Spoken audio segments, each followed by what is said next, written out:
Hello ladies and gentlemen, and welcome back to Last Son of Defense. In the last episode we finally pushed out the aliens from Xcom HQ, and without losing any operatives in the process. For her bravery and exceptional performance, Guzman was granted the Star of Terror, and we began the testing of psionic operatives. Now the Xcom prepare themselves for the last push to finally be rid of the enemy, both human and alien. They are preparing something big, I'm sure of it. There's no other reason for why they hit the HQ so hard than if they were about to launch an operation of their own, and they didn't want us to stop them. We must prepare for any possibility, Commander, any potential threat that the aliens will no doubt launch against us. I suggest we let the team rest for now, whilst everything is quiet. So, when we left off in the last episode, we were about to embark on a covert operation. I'm going to be bringing this team. It's composed of several new members and members that I do not have available yet due to other things, but we're going to be going on this operation Final Stranger in Sydney, Australia. So we have a few new dudes. We also brought Kelly along, our new support major in replacement of, I believe, no, not Vargas. Vargas is with us.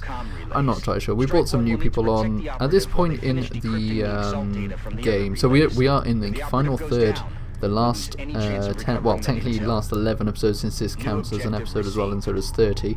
So there are 11 episodes remaining. We are in the final third, or nearing the final third. So get ready. We're going to see some quite big things happening as we edge closer and closer towards the end of the game. There are still quite a few big missions on their way, I can assure you that, but a lot of the point right here is that we have a lot of our final team, or what I hope to be my final team. I really don't know how far into the game I am at this point. I know that the Assault on Xcom HQ is quite far into the game, but there's still quite a bit that we haven't done, and you'll see quite a few of these getting started in this episode. Kebe is one of these people. What I'm going to try and do at this point is I have a lot of very high ranked officials and operatives. I'm going to be trying to switch them out for new people that I want to level up in a different way that may or may not be good for our final assault. But before we do that, we also, of course, have Exalt. And Exalt is a very big part of the game, and one thing that we need to get rid of ASAP.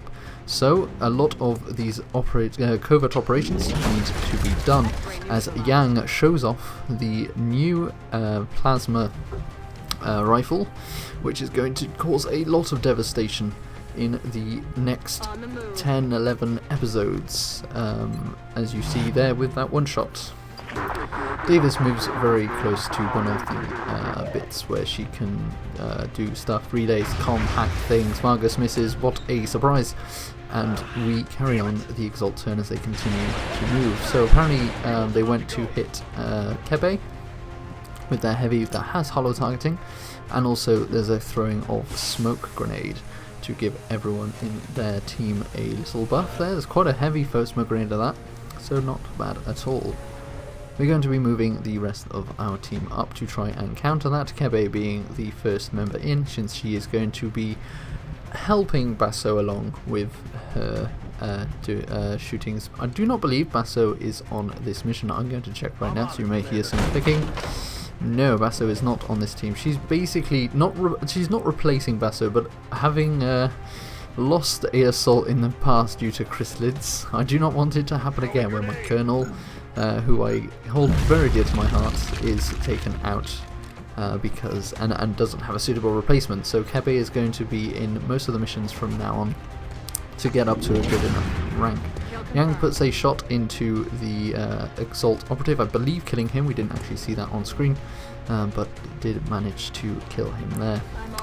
Davis has the ability to jump down and go straight towards that relay, which she's going to hack, and spot some more operatives on the way. This is very bad for her, because she can't really do anything against them. But she's going to hack, and then she's going to leg it right into some full cover. Vargas is then going to move up, whilst Central continues his talkings. And we do have a smoke grenade that we are going to try and use. I want to get everyone, but I can't, so I'm just going to throw it to protect Davis. since she is the most important member of this squad at the moment. So we have a bunch of smoke going on. I'm not entirely sure if I think it does work that anyone in the smoke gets the buff, so it could work against us, but it's also very useful. So we're going to try and do, I believe that's a suppression fire. No, that is just a full shot. Wow, alright, well he's dead. Plasma weaponry managing to kill that guy off straight away. It's very good, and then Guzman's going to run up towards that dead, I believe that's an APC of some sort. Doesn't spot anyone else, so she just goes into Overwatch. And then Kebe is going to move up. Now, I believe, I'm not 100% sure, but Star of Terror is a medal which allows anyone Lieutenant and below to get a fuck ton more experience, but I'm not 100% sure if that's the case. It could be that it's Lieutenant and above. I cannot remember. I didn't quite look at the stage, and it's been so long that I haven't really thought about it. So Guzman is important to have on a team because she does give an XP buff, but I'm not entirely sure which XP buff it is. Kebe misses her shot at one of the snipers from Exalt that have just sort of popped up. They are completely out of range, so that's really bad for them. Yang is going to put a shot into one of them, killing him outright. I do absolutely adore the plasma sniper rifle in this game. It's just, it feels so nice to just have that, like, sort of powering up, and then just the punch. You can feel the punch when you hear it fire. It's brilliant. More so than, say, the plasma rifles and plasma guns that everyone else has, which just is just a quick, like, just doesn't even power up, it just shoot it. But that is just kind of, you have a powering up and then punch is great. Another Exalt operative is killed by Suleiman this time with his heavy plasma.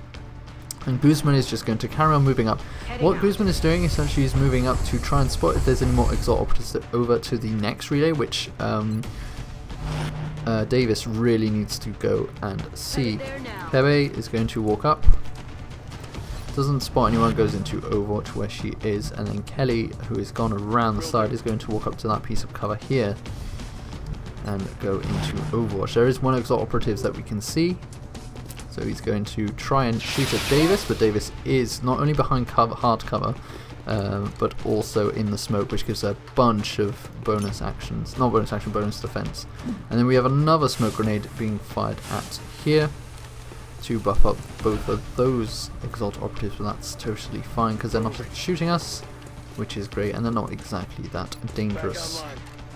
Suleiman is going to, doesn't really get 11%, it's pretty bad, so he's just going to rocket them instead, which is, you know, pretty decent change, I guess. I mean, if you can't do anything, you kill them.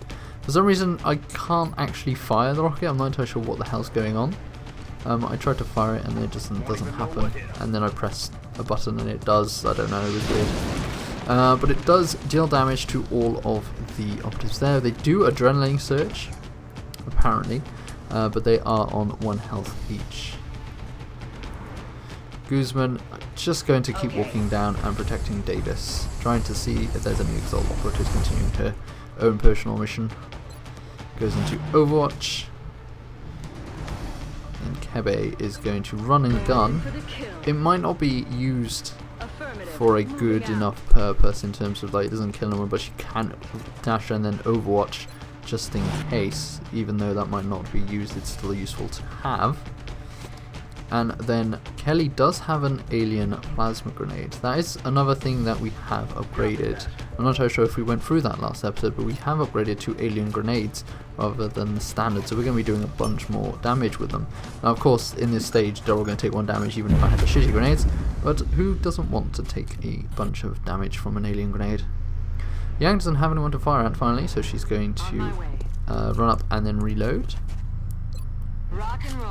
Using that sniper to the best effect, and Davis is going to dash up to hard cover next to Guzman, since she's going to be going for that relay next turn.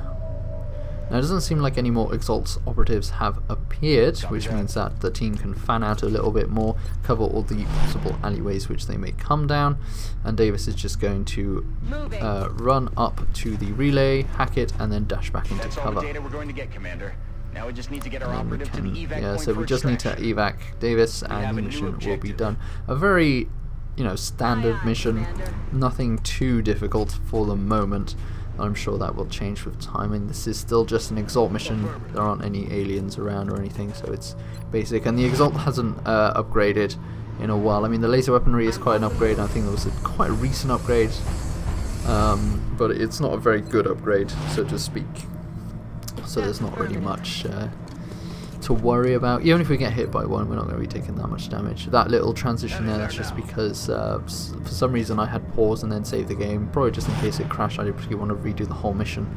So there we go, that was why that transition there. And then we've got some Overwatch happenings as Exalt just dive in. Got one from the ceiling there. It's a heavy, by the looks of things. He's going to get absolutely destroyed by everyone, apparently. Well, he got missed twice, but hit twice, so there we go. And then we got another operatives there. He's going to get hit by Guzman and also Yang, I think. Oh, Guzman misses. What about Yang? Is Yang even going to take a shot? I don't think Yang is going to take a shot, actually. Well, that was good. That was weird as well. I think I might have timed out for some reason. So Suleiman needs to reload, which means he won't be able to fire. So we're going to take Kebe instead to deal with this guy. She's going to go around this way. I'm on it, Commander. Give her full cover from the left side. I don't know why she went up and then around. It's kind of a very strange way, but she doesn't actually get a shot on him, which is very frustrating. So she just goes into Overwatch. Kelly does have a shot, however, but he is going to move so that he can cover the advance of the Davis. It means he's not going to get a good shot from where he is. Yang stays where she is, going into Overwatch. Davis is going to have to Got it. completely, what's it called, dash all the way like a reindeer. Vargas is going to move towards the Exalt operative so that he can flank him with a 90% chance to hit. He's still obviously going to miss. No, he didn't miss, but he only did 6 damage, which doesn't seem like a huge amount considering the fact that he got plasma weaponry, which is not too good. Suleiman does need to reload, which means he can't really do anything, but Guzman luckily is there to do the final hit, hopefully managing to do so. 75% chance to hit. It's unlikely that she's going to fail at that. She does manage to kill him somehow, despite it looking like she completely missed. Enemy unit eliminated. So the Exalt operatives are completely down. Davis is going to dash up to this car over here.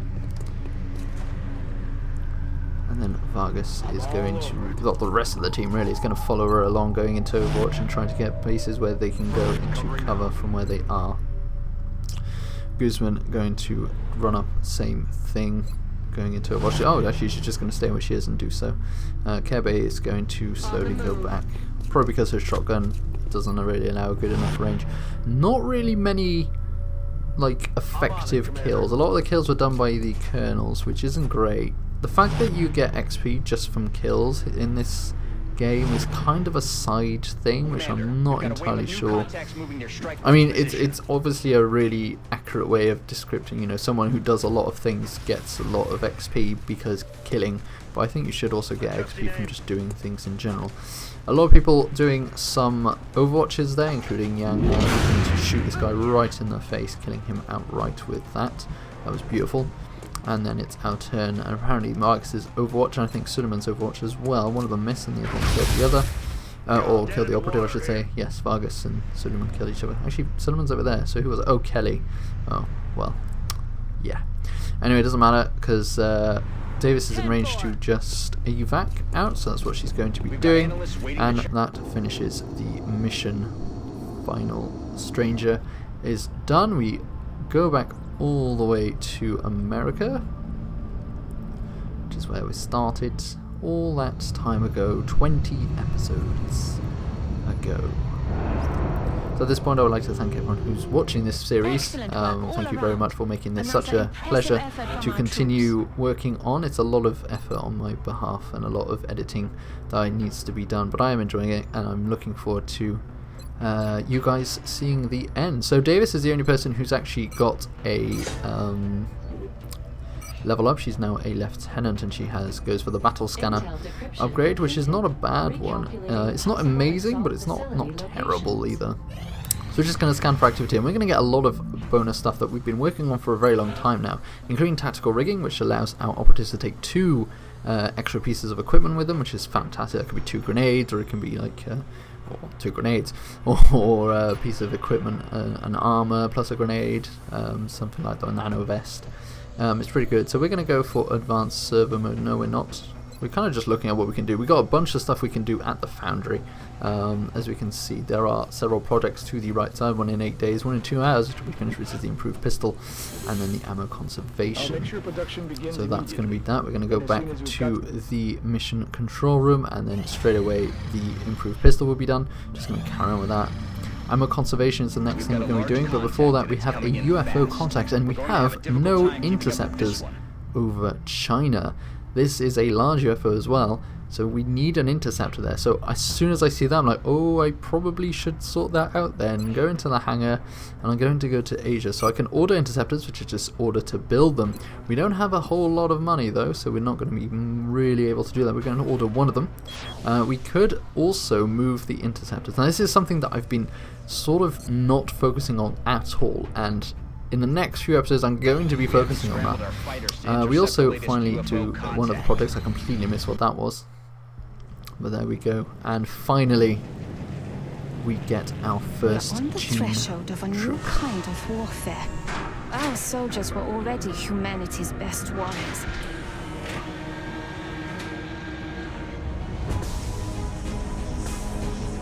Now, as we learn from our fallen enemies, we can make their strengths our own.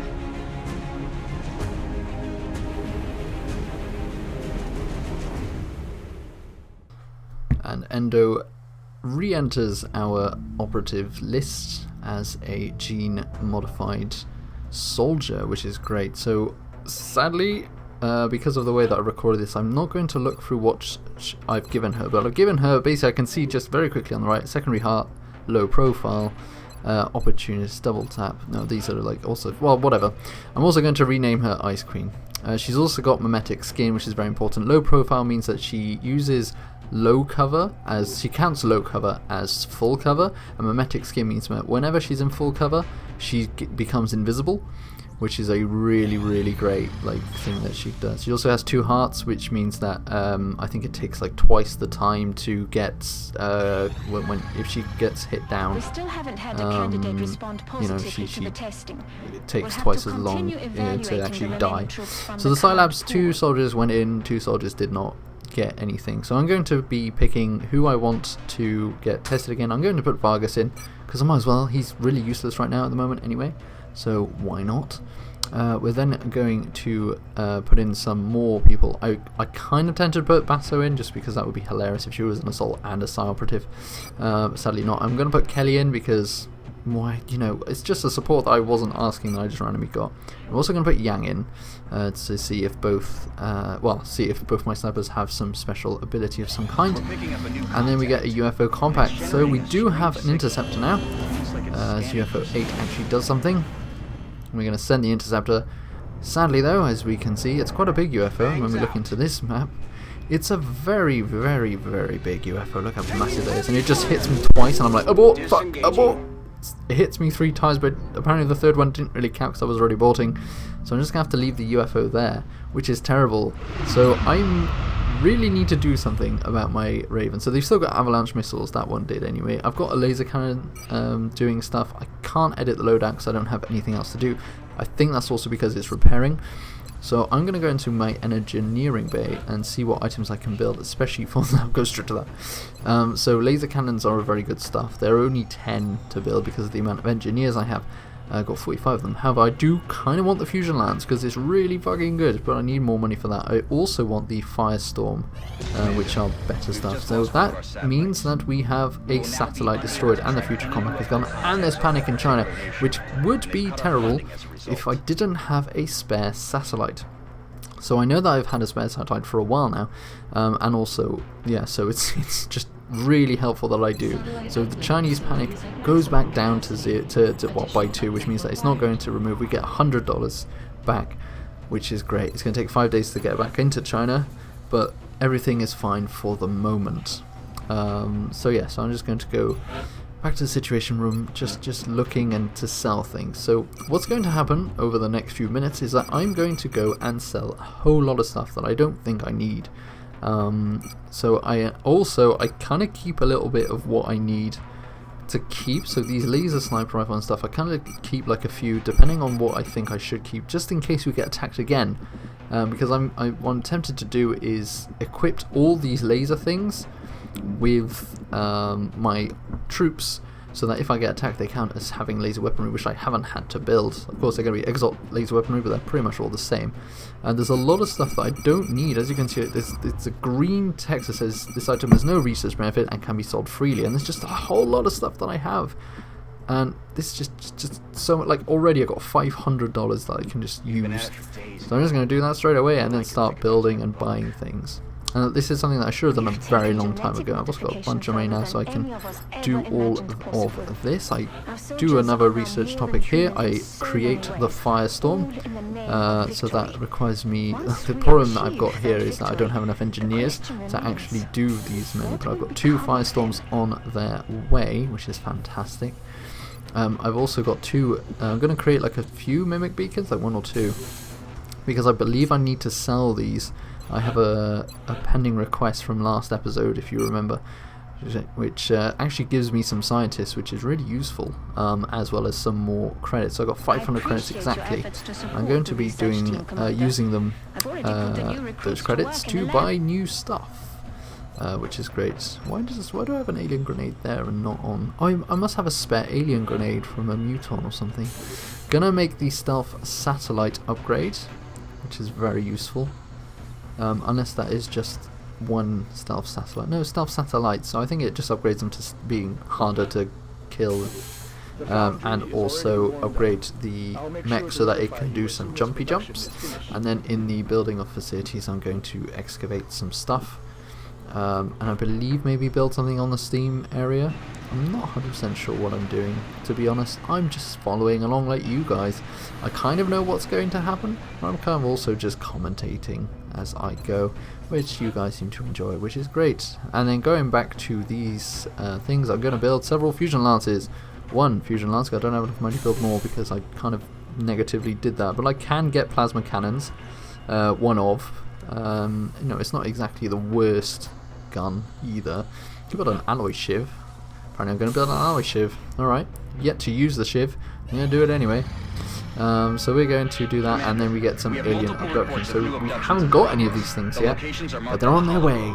But beforehand we need to go to choose a place to go, and we're going to choose to go to India, because between money, well, basically I don't know why actually. Why did I choose India? It just gives us engineers, or maybe it's just engineers, I don't know, whatever. But anyway, we're going to take this team. So we've got Chikunga here, who's coming with us in place of Vargas in Operation Swift Priest.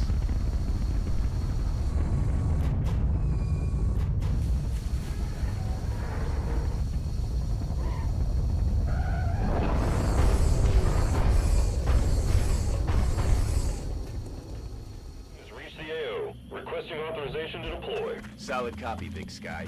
Strike 1 is cleared to engage. So the first things we're going to do is, as usual, fan out, look for clues, that general things. We've brought Kebe on to level her up. She's only a corporal, so she's not that good at the moment. And Endo, the first time that we can see her in her fully fledged awesomeness, that is gene modified.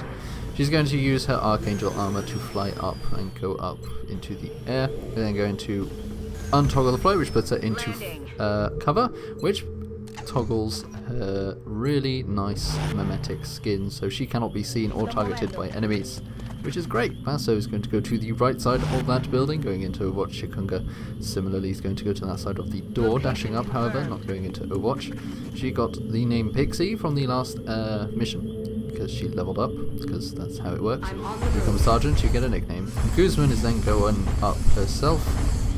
She's going to walk up in her really nice mech suit. Everyone being in Overwatch or having moved, the aliens have their turn.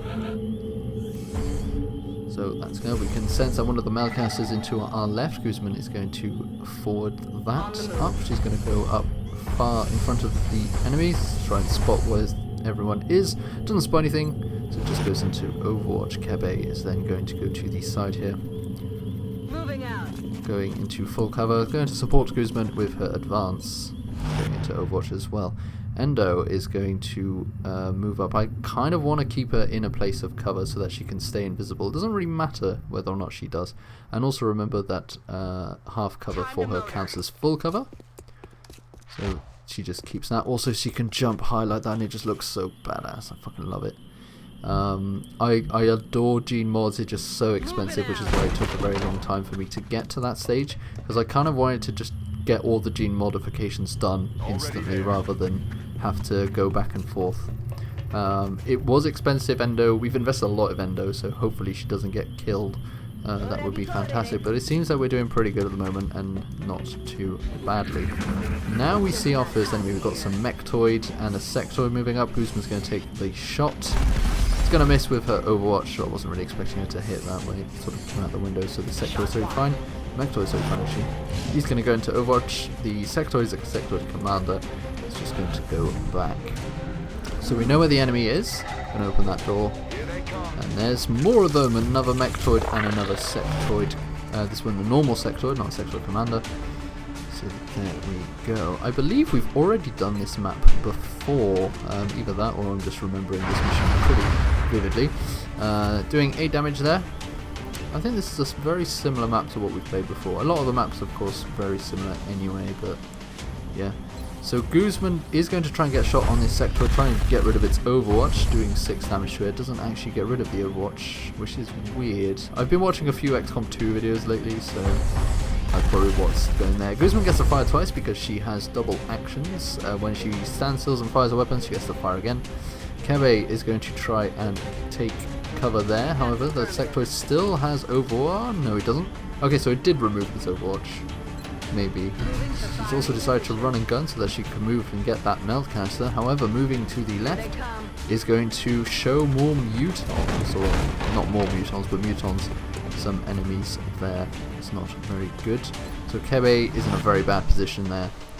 Endo is going to move up. She's going to go into half cover there. She's still going to be invisible until she fires, so moving into a position near the enemy doesn't really matter at the moment.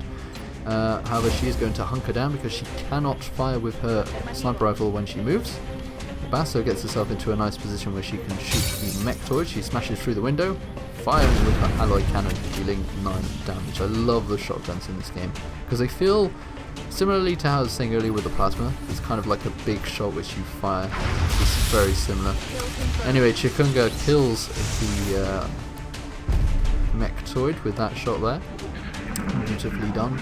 And the Sectoids start ordering about. So the Mechtoid rushes towards Guzman and then tries to fire at her, successfully doing so, doing 7 damage. And then the Sectoid commander is going to move up and also fire. No, he's going to buff up the Mechtoid, alright. That's fair enough, I guess. So it also means that we now have to target that guy.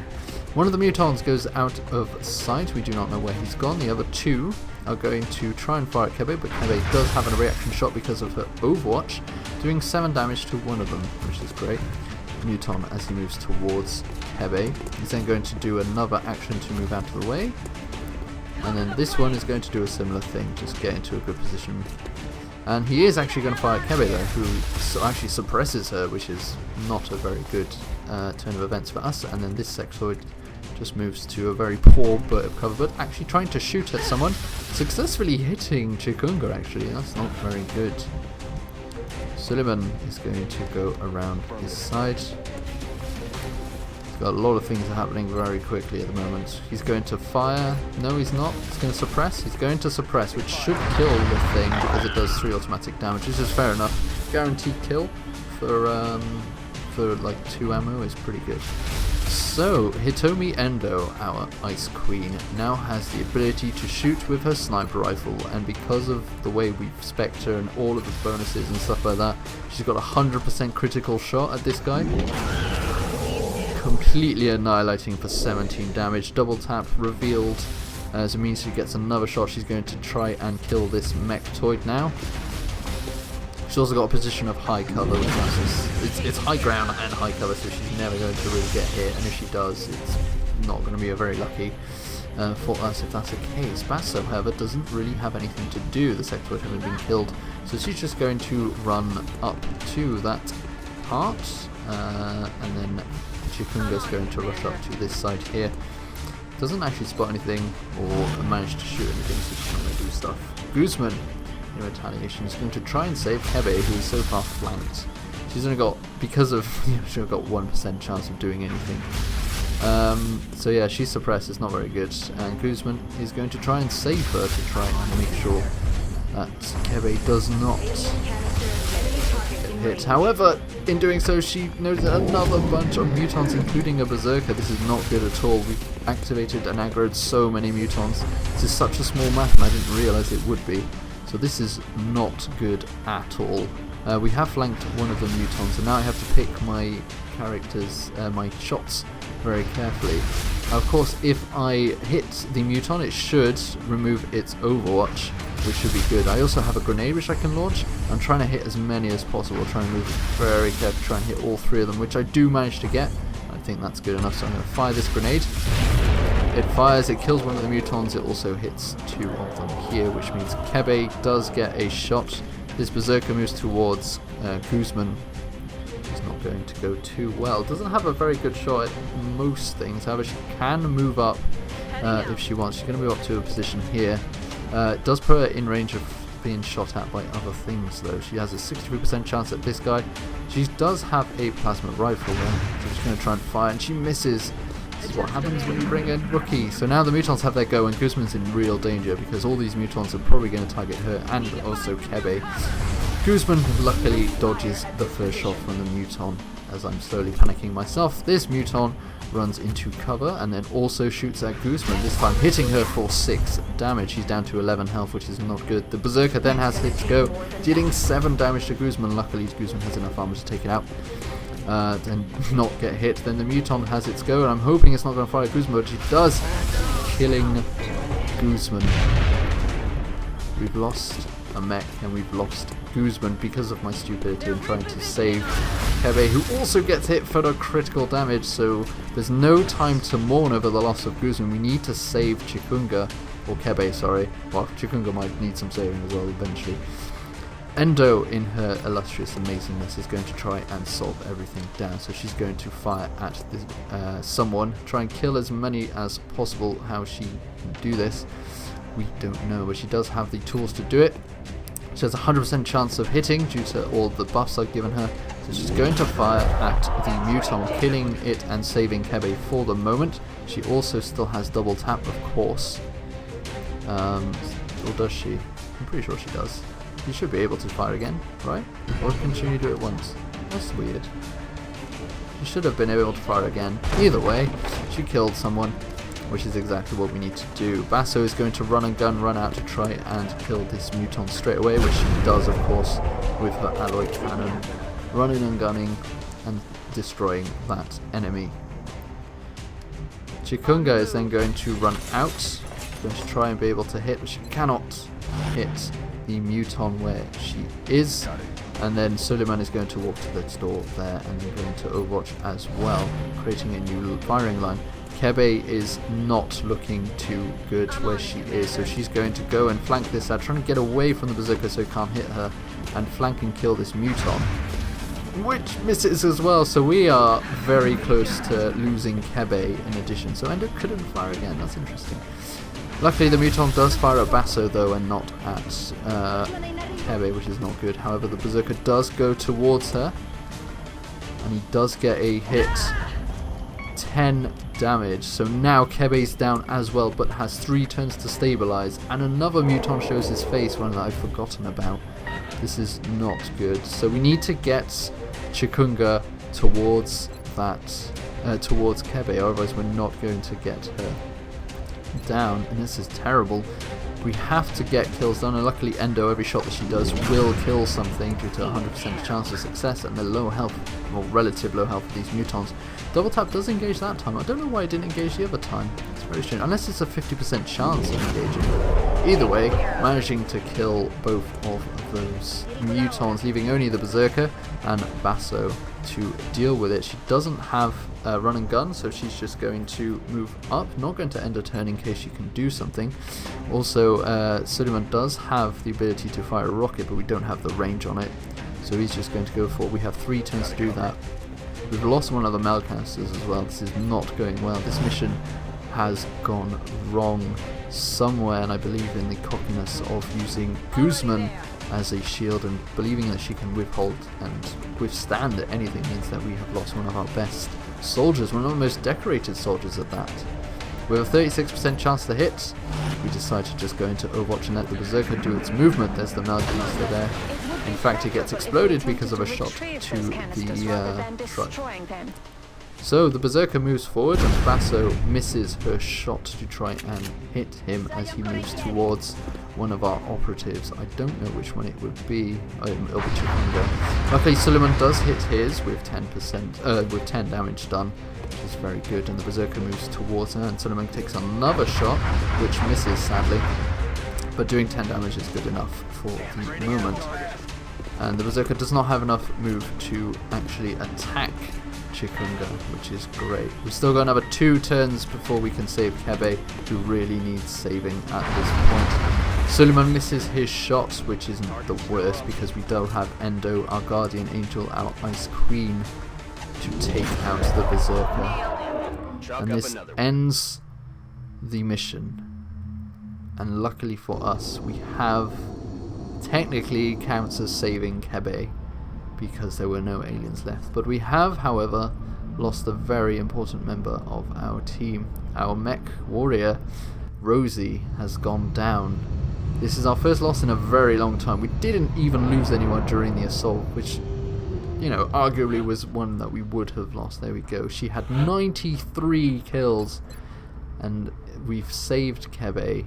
But was the swap, was this worth it? I'm not entirely sure it was, but there we go. That will do it for this episode.